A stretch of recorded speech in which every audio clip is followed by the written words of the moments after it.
Hello, everybody. It's Rabbi Randy again. It's been a few weeks, but I hope the ritual of counting the Omer has been a satisfying journey so far for everybody. This really incredible spiritual practice, in my opinion, of literally stopping for a moment each day to count off the days for the purpose of counting the days between the holiday of Passover, which, though it seems sometimes now like a distant memory, we know because we've been counting that as of tonight, it will have been 30 days ago, the second the second day of Passover, and then all the way up to the next Jewish holiday, Shavuot, which maybe we're not thinking about or focused on, but it's 20 days away,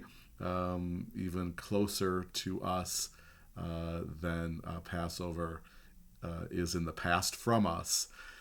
So it also gives us a chance to truly remember that there are sacred and holy moments each day, and it's easy, I think, to sort of gloss over. Each day, maybe seems like it's the same, or you know, everything is just sort of ordinary or normal. Yet, I think counting the days kind of allows us to remember, each day in its specificity. So I thought I'd start off my little turn here. I guess I will say this, that though it's my week starting, the week of Chod, I won't be here with you all tomorrow evening, Thursday. I'm going to be briefly out of town, and so the rabbis Bogard have graciously agreed to pinch hit for me. But then I'll be back Saturday night, which is really exciting that I kind of got lucky on the draw, because Saturday night is the 33rd day of the Omer, which is Lag BaOmer.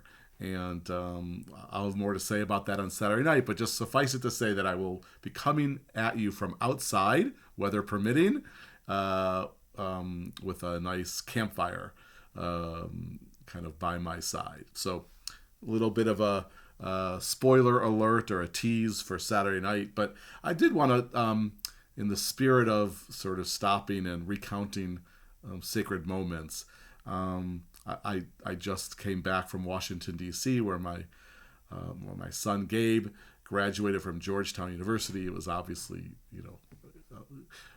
more than a holy moment. Those are the kind of times in our lives that fill us up.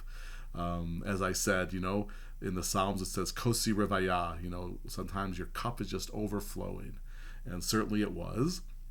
I'm not going to talk much about the graduation, except for a moment that happened in the graduation, and I posted it on social media, and it's gotten quite a really lovely response. People are sharing it, and it seems like it's been inspiring to people. It was certainly inspiring to me.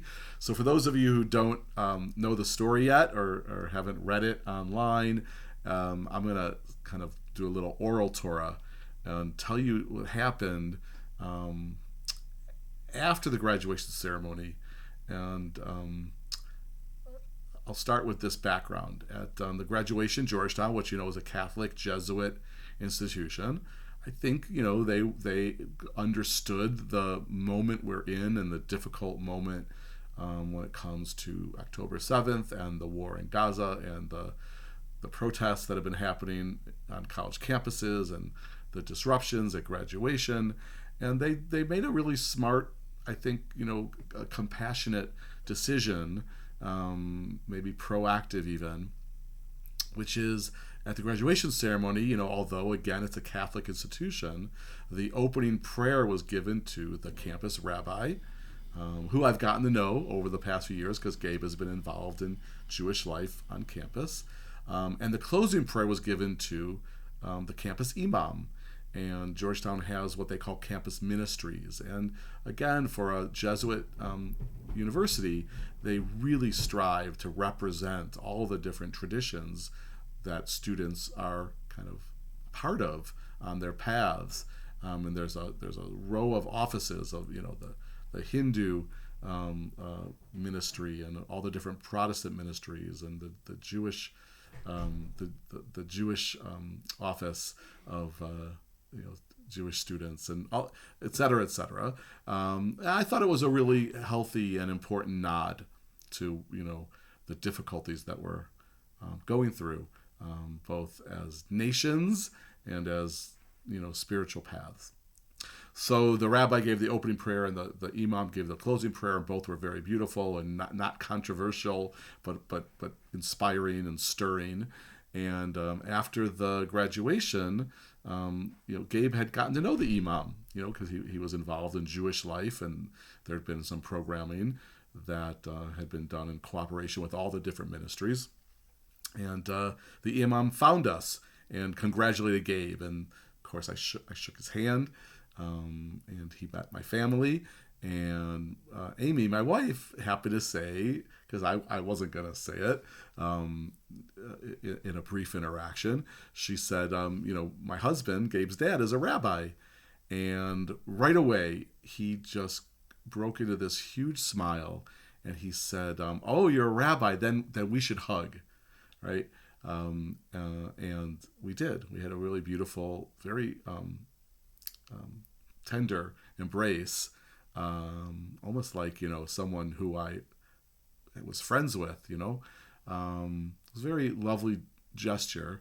And then he kind of whispered in my ear. He said, I want you to know that the rabbi and I, meaning the rabbi, the campus rabbi who gave the opening prayer, he said, we decided very deliberately to sit together on the stage.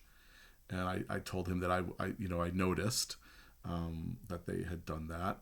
And he said, I suffer for everyone's suffering.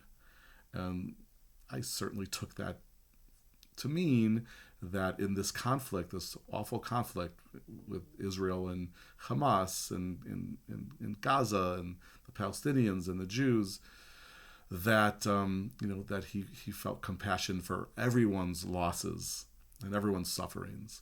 And I told him I felt the same, and we actually held hands and prayed, just very spontaneously and very kind of briefly, but for peace, for shalom and salam. We both had I know I had tears in my eyes. I kind of felt that he also was very emotional, and we hugged again, and that was my encounter. And these issues of war and peace, they're humongous. And sometimes we feel like, as individuals, who are we, to have any sort of sway or influence on world affairs, especially when it doesn't even involve our own country, But in that moment, I did feel like there was something very powerful that happened. And I didn't even mention that the imam is Palestinian, born in the West Bank. And of course, I'm Jewish. We're both American and United States citizens, and yet, I guess, for better and for worse, we're seen by others as representatives or proxy for those two nations that are at war. And I think that it would be very meaningful if there were other moments like that, and I'm sure that there are. We don't get to hear about them all the time, which is, I guess, another reason I wanted to, kind of tell the story, my little Omer moment. So there you have it. I hope it gave you a little uplift, a little hope, a little bit more of the audacity to keep on praying for peace and for justice and for security in this awful situation. And, of course, I'm thinking about the hostages, just an awful situation. I think about them every day, and of all the civilians and non-combatants who are caught in the crossfire, praying for all of them. And so we're about to enter day 30 of the Omer, and this week is Chod. And there's a lot of different ways to think about Chod, but one of the prominent ones is that of humility.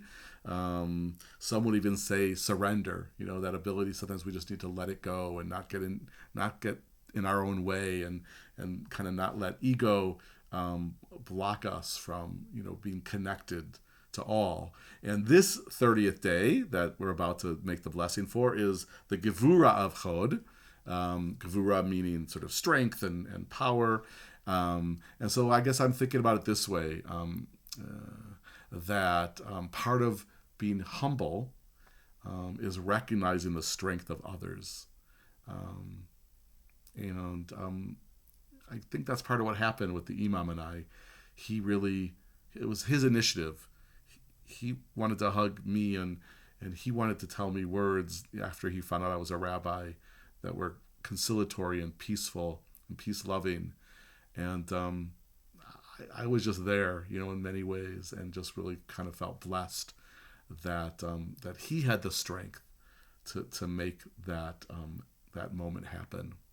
And of course, Chod, when you look at surrender and humility, the very meaning of the word Islam is like submissive, is to sort of surrender. So it all kind of fits together. And so the blessing, Baruch atah Adonai Eloheinu ruach haolam, asher kidshanu b'mitzvotav v'tzivanu al sefirat ha'omer. Blessed is the Holy One whose presence fills creation, who teaches us about mitzvahs, sacred deeds that we hope fill our lives with meaning and purpose and dignity, including this mitzvah of counting the days of the Omer. This, as the sun sets and evening and night falls, being the 30th day. So thank you everyone for your attention. I will see you on Saturday for Lag BaOmer, and you'll see Rabbi Daniel and Rabbi Karen on the week that their son is becoming bar mitzvah for the Thursday night count, and then Friday will count as part of Kabbalat Shabbat services. So, Laila Tov, good night.